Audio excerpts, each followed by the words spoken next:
Hey, my name is Roberto Serrini. I am a commercial film director.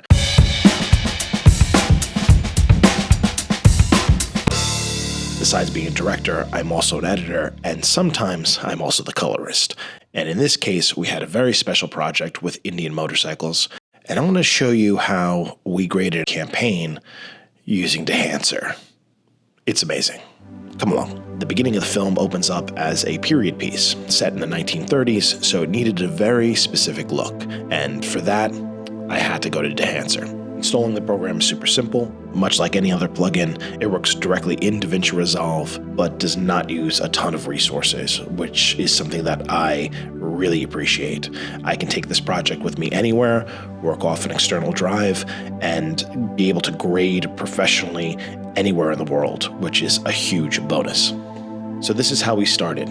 This is raw footage from our Arri Alexa Mini, shot by Dan Dunn, who's a tremendous cinematographer. And this is how we went from this to this, and really very quickly. So first off, in DaVinci Resolve, there's a few things that you should know. When you're grading your footage, there's a hierarchy of how you want to set out your nodes. Dehancer suggests doing noise reduction, white balance, contrast control, any masks, your CTS, and then placing Dehancer always at the end. But I'm going to show you something even cooler.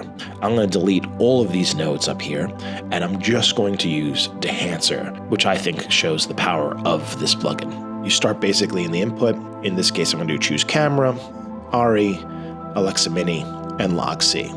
You have all your basic sliders here, your exposure, your temperature, your tint, defringe, which will help control chromatic abrasion if you have any.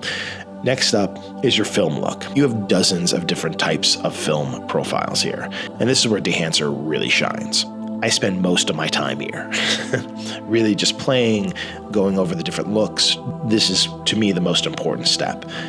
But for this particular project, I'm going to go with the Kodak Vision 3 50D. You can push or pull the exposure of film in the development process, basically allowing it to feel like you've given it more light or less light, which is amazing. Jumping down into the film developer tools, you're going to see a bunch of great controls here. You have contrast boost, gamma correction, and color separation. Now, color separation is interesting because it basically is going to desaturate the most intense colors of the film. It can definitely give your film a much more cinematic look because it's going to take that video quality of oversaturation in some of the vibrant parts of the film and give you more of a, I wouldn't say monochromatic, but definitely a more tonal piece overall. The next tool that I love is film compression.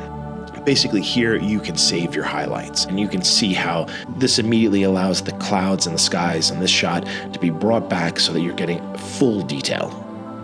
And here's where it gets really wild.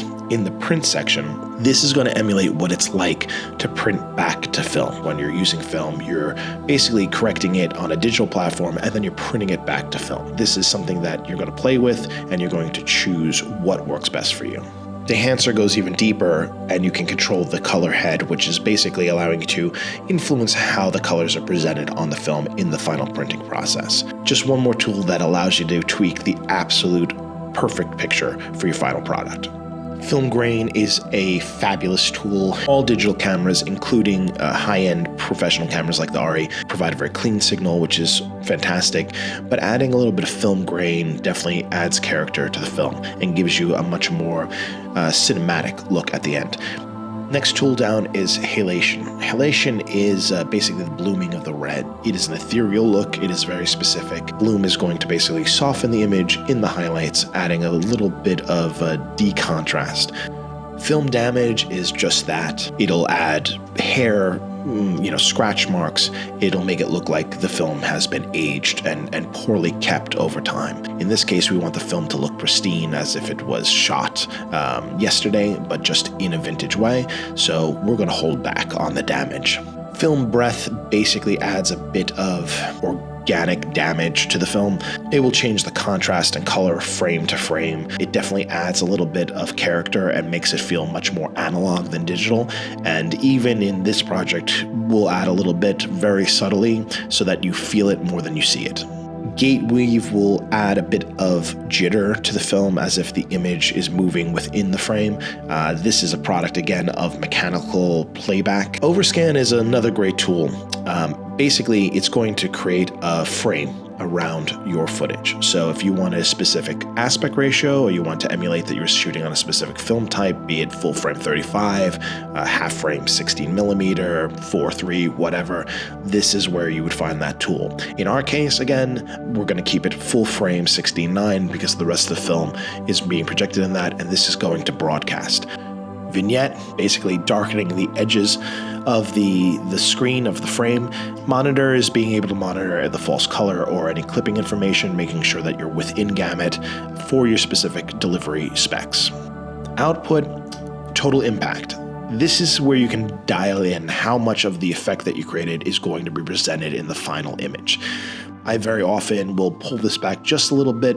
I think it's a great way to blend these two together as if you're mixing a cocktail. So depending on how strong or how weak you want it, this is where you want to do that.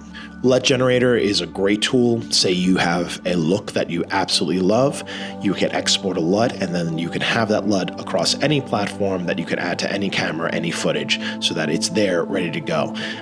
Options here is a little bit of housekeeping. For a professional project like this, I will always use the best possible output quality. Once we have this shot, we're ready to go. I'm going to copy this and apply it to the other clips, and that's going to be my starting point to dial in and really finesse the final results of each clip and image. Without a plugin like Dehancer, this process would have taken a lot longer, and we would have never made the deadline that was asked of us. I use Dehancer pretty much on every project in some fashion or another. It might just be the bloom effect, it might just be giving it a little bit more of a cinematic quality, emulating a film stock, but it's such a powerful tool, it is so fast, and it always delivers, and that's worth everything. So, hope that was an interesting little look into the behind the scenes of what goes into an actual commercial shoot and delivering an actual product, and yeah, I hope you have as much fun as I do playing with Dehancer. Take care.